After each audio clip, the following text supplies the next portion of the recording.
แล้วต่างๆทั้งในปัจจุบันนี้และอนาคตภายภาคหน้า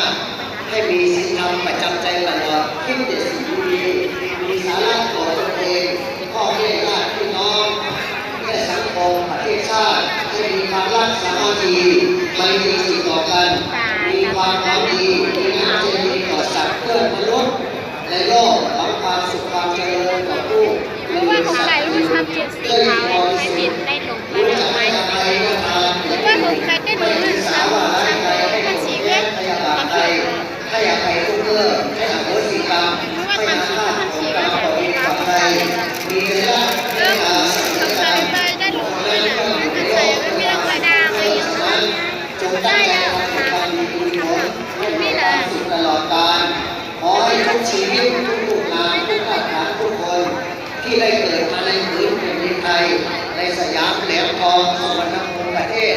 เกียรติอุดมชัยมงคลบุรีสิริอมรพัฒนโกสินทร์ถิ่นไทยงามหรือนามไปทั่วโลกไม่มีที่ใดจะสมบูรณ์เหมือนแผ่นดินเงินแผ่นดินทองของชาวไทยจงมีน้ำใจดี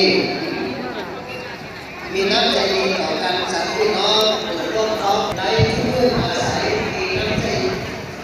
ดีให้เกิดในใจซึ่งกันและกันถ้าคนไทยเรามีน้ำใจใจดีซึ่งกันและกันตั้งแต่วันนี้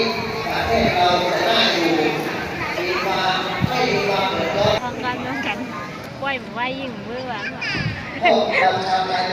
ทำมือในป่วยไว้ยิ่งมือสามัคคีกันแล้วใครที่ไหนจะมีน้ำใจดีต่อเรา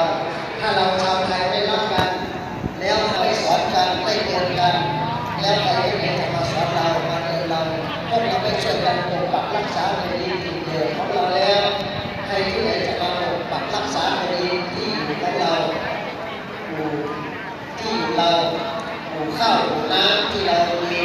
จงรู้จักว่าคนของแผ่นดินจงทำดีทดแทนรับใช้แผ่นดินเห็นโทษเห็นภัยของความแตกแยกสามัคคีเห็นโทษเห็นภัยของภัยธรรมชาติที่ลงโทษมนุษย์ที่โกงธรรมชาติทำลายธรรมชาติจงรู้จักคุณในทุกสิ่งทุกอย่างที่เกิดขึ้นบนโลกใบนี้ทุกสิ่งมีค่ามีความหมายมีคุณประโยชน์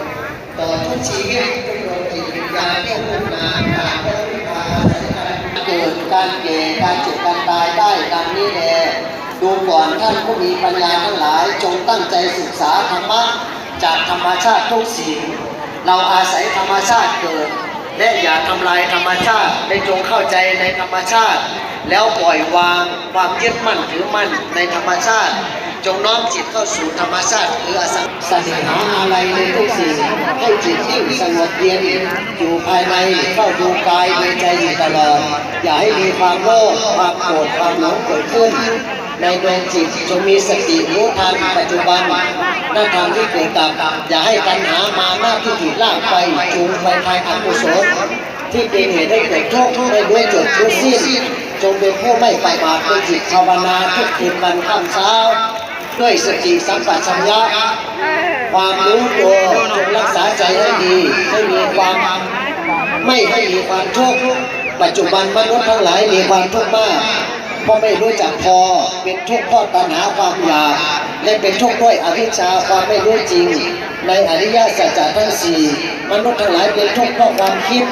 สังขารปรุงแต่งไม่มีหยุดยั้งทั้งวันทั้งคืนเป็นธาตุแห่งตัณหาไม่มีที่สิ้นสุดความโลภทางตาก็ไม่มีที่สิ้นสุดทางหูทางจมูกทางลิ้นทางกายทางใจความนึกคิดอารมณ์ทั้งหลายก็ไม่มีกล่าวว่าตัดตัณหาความอยากเสียได้เป็นสุขในโลกแม่น้ำจะเสมอดังตัณหาไม่มีโลกนี้ท่องอยู่เป็นนิดไม่รู้จักอิ่มไม่รู้จักพอสัตว์โลกจึงเป็นทุกข์อยู่ไปผู้รู้จึงกล่าวว่าโลภมากทุกข์มากโลภน้อยทุกข์น้อยไม่มีความโลภไม่มีความทุกข์โกรธมากทุกข์มากโกรธน้อยทุกข์น้อยไม่มีความโกรธไม่มีความทุกข์หลงมากทุกข์มากหลงน้อยทุกข์น้อยไม่มีความหลงไม่มีความทุกข์ถือตัวมากทุกข์มากถือตัวน้อยทุกข์น้อยไม่มีความถือตัวไม่มีความทุกข์รักนินพี่น้องอีกรอบไปนั่งก่อนเพราะว่าอันนี้ไม่ทราบใครกับคนนะคะ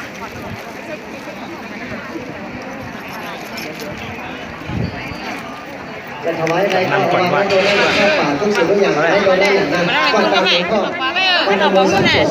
ข้าปริวารานิ ปฏิคันหาตุอัปหากังทีฆานตัง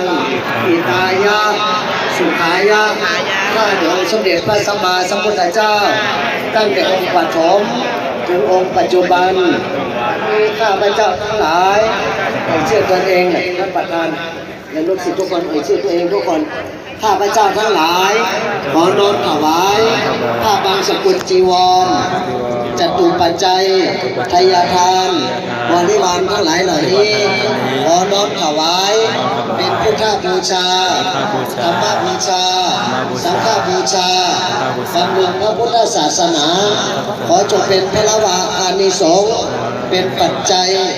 คำสู่ส่งให้ข้าพเจ้าทั้งหลายได้สำเร็จผลผีเมืองโกนทั้งขาวมันเสียแล้วกว่าทั้งหลายไปทั้งหลายในก็พีการอย่างการอะไรอยู่ที่ไหนเสียย้อนสู้ถึงตะขาวขาวตั้งหมดทั้งเสียอะไรนี้ตัวสาสองเปิดสองป้าใครยิงเสื้อสาเสีย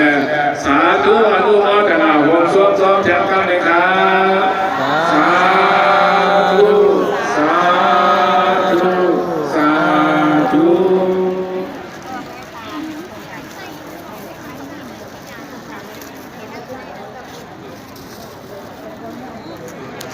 The opportunity to share his Dhamma here and do the blessing for all the devotees and all the people. He also wishes everyone to be well and happy, prosperous and success.